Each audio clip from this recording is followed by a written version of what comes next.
सोने की कीमतों में रिकॉर्ड तेजी देखने को मिल रही है। कीमतें आसमान छू रही हैं। सोने की कीमतें जिस तेजी से बढ़ रही हैं, उससे निवेशकों की तो चांदी हो गई, लेकिन गहने खरीदने वालों की जेब पर भारी बोझ पड़ रहा है। लेकिन अब एक बड़ी खबर सामने आ रही है। खबर है कि सोने की कीमतों में गिरावट आ सकती है। खबर आ रही है कि सोने के दाम में बड़ी गिरावट हो सकती है। गिरावट भी कोई छोटी मोटी नहीं, ये गिरावट 38% तक हो सकती है। तो क्या है ये पूरा मामला? क्यों सोने की कीमतों में गिरावट आने वाली है? ये गिरावट कब आएगी? इस वीडियो में हम आपको बताने जा रहे हैं। अगर आपको ये वीडियो पसंद आए तो इसे लाइक और शेयर करना ना भूलिएगा। पहले बात करते हैं कि सोने के दाम क्यों इतनी तेजी से बढ़ रहे हैं। पिछले कुछ सालों में सोने की कीमतें बढ़ने की कई वजह रहीं। दुनिया में अशांति, आर्थिक परेशानियां और महंगाई की वजह से लोग सोने को सुरक्षित निवेश मानकर खरीद रहे थे। डोनाल्ड ट्रंप के समय शुरू हुए ट्रेड वॉर ने भी सोने की मांग को बढ़ाया, लेकिन अब हालात बदलते दिख रहे हैं और जानकारों को लग रहा है कि सोने के दाम नीचे आ सकते हैं। बुधवार की बात करें तो दिल्ली के सराफा बाजार में सोना 94,150 रुपये प्रति 10 ग्राम के अपने सबसे ऊंचे स्तर पर स्थिर था। मंगलवार को ये 2,000 रुपये की शानदार उछाल के साथ इस रिकॉर्ड स्तर पर पहुंचा था, लेकिन बाजार के कुछ एक्सपर्ट्स का कहना है ये दाम 55,496 रुपये तक नीचे आ सकते हैं।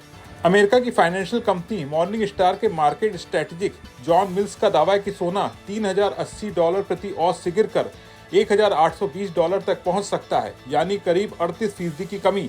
अगर ऐसा हुआ तो गहने खरीदने वालों को राहत मिलेगी, लेकिन निवेशकों के लिए एक बड़ा झटका साबित हो सकता है। सोने के दाम क्यों गिर सकते हैं? इसकी पहली वजह सोने की तेजी से बढ़ती सप्लाई है। सोने की सप्लाई अब तेजी से बढ़ रही है। 2024 की दूसरी तिमाही में सोने की खादानों का मुनाफा $950 प्रति औंस तक पहुंच गया, जो कई सालों में सबसे ज्यादा है। इससे सोने का उत्पादन बढ़ गया।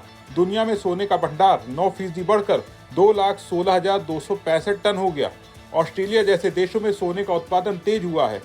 साथ ही पुराने सोने को रिसाइकिल करने से भी सप्लाई बढ़ रही है।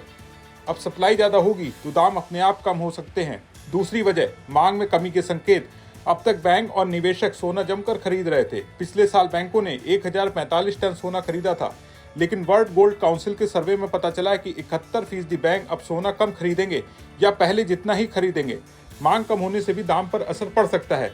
पहले भी देखा गया है कि इतनी बड़ी परेशानी जैसे कोरोना के बाद सोने के दाम बढ़ते हैं और फिर हालात ठीक होने पर गिर जाते हैं।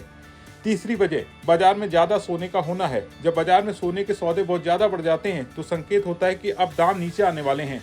2024 में सोने के सेक्टर में सौदे 32% बढ़ गए। ETF में भी निवेश बढ़ रहा है, जो पहले भी दाम गिरने से पहले देखा गया था, यानी बाजार में सोने की चमक अब फीकी पड़ सकती है। हालांकि सब लोग गिरावट की बात नहीं मान रहे हैं। बैंक ऑफ अमेरिका का कहना है कि अगले 2 साल में सोना $3,500 प्रति औंस तक जा सकता है। गोल्डमैन सैक्स का अनुमान है कि साल के अंत तक ये $3,300 तक पहुंचेगा, यानी कुछ लोग अभी भी सोने की चमक पर भरोसा कर रहे हैं। कुल मिलाकर अमेरिकी टैरिफ की चिंता के बीच सोने के दाम अभी ऊंचे बने हुए हैं। क्या आपको लगता है कि सोने के दाम सच में 38% तक गिरेंगे या ये फिर से नई ऊंचाई छुएगा? अपनी राय कमेंट में बताइए। वीडियो को लाइक करें, अपने दोस्तों के साथ शेयर करें और बिजनेस जगत की तमाम बड़ी खबरों को देखने के लिए बिस्तक को सब्सक्राइब करना ना भूलें।